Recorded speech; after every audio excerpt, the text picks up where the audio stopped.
वाला क्या विपक्ष की मोर्चाबंदी बीजेपी के लिए मुश्किल खड़ी करेगी? इस सवाल का जवाब क्या है? देखिए, वैसे तो ये कितनी विडंबना की बात है कि जिस भूमि पर संपूर्ण क्रांति की बात हुई थी और कांग्रेस के आपातकाल के खिलाफ लोग इकट्ठा हुए थे, आज वो संपूर्ण भ्रांति की एक भूमि बनेगी और वहां पर आपातकाल की जननी के साथ वो बैठेंगे। तो मुझे लगता है ये विडंबना तो है ही, परंतु ये तो दो कांग्रेस के मारे हालात के सहारे एक दूसरे के बन रहे हैं, एक दूसरे के नाव में आ रहे हैं।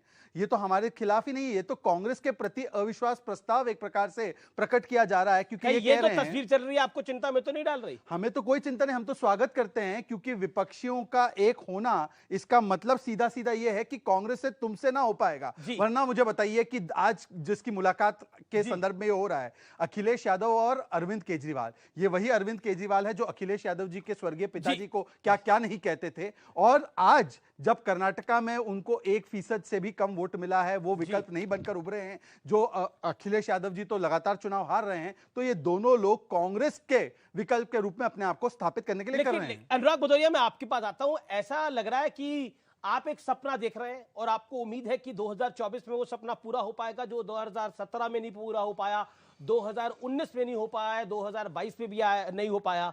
आपने सबको जमा के देख लिया। अब बताइए, उत्तर प्रदेश में सपा बसपा से बड़ा कोई गठबंधन हो सकता था क्या? देखिए, इससे बड़ा कोई गठबंधन हो सकता था? आपने रालोद को भी साथ ले लिया, यानी आरएलडी को भी साथ ले लिया। सपना वो देखते हैं जो 1970, 1977, 80 की बात करें। हम लोग तो सपना नहीं देख रहे हैं, हकीकत में है।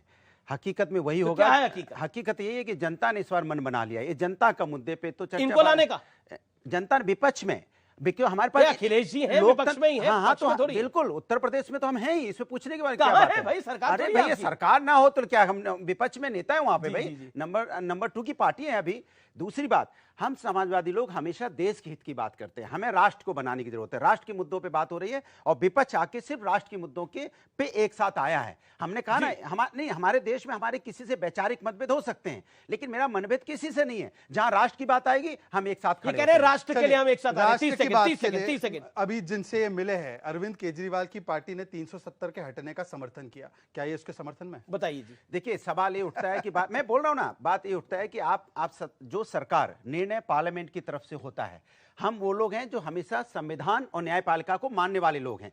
अब अपनी तरफ सवाल बड़ा डायरेक्ट है, जवाब भी डायरेक्ट होना चाहिए। 370 पार्लियामेंट से पास हुआ है भाई। जब पार्लियामेंट से पास हुआ है तो हमारी तो साथ है ना, मतलब जिम्मेदारी, देखो हर किसी की जिम्मेदारी बनती है। जो हमारे पार्लियामेंट से जो बिल पास हो गया उसका सम्मान करना। लेकिन सवाल ये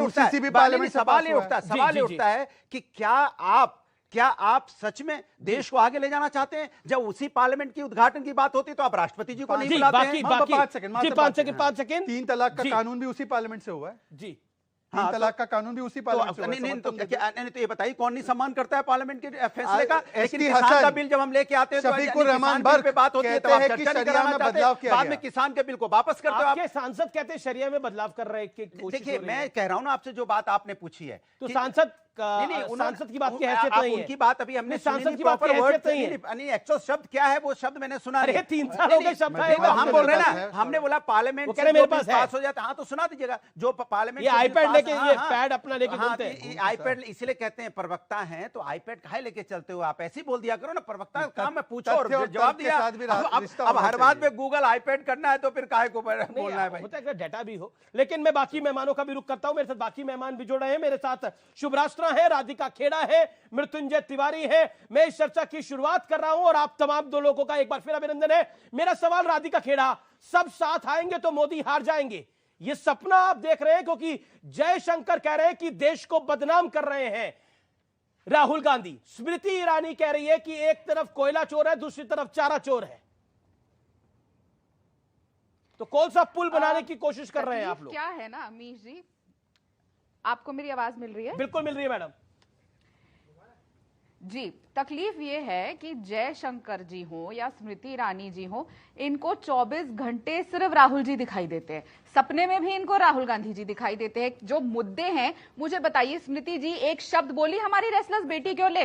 एक शब्द नहीं बोली। कहीं पर भी बलात्कार होता है, उत्तर प्रदेश में बलात्कार की घटना होती है, बोलती है? नहीं बोलती। जो उनका कार्य है महिला बाल विकास मंत्री होके महिलाओं के फेवर में एक शब्द नहीं बोलती। 24 घंटे राहुल गांधी जी जाप करती है। यही हाल जयशंकर जी का भी हो रहा है। अपने काम से काम पे ध्यान कोई नहीं देगा। आपको क्यों लग रहा है? सिंपल सा है। आपको क्यों लग रहा है? आपको मैडम आपको क्यों लग रहा है? अभी आपने बोला कि ये लोग जाप कर रहे हैं, राहुल का जाप क्यों कर रहे हैं ये लोग आपके अनुसार?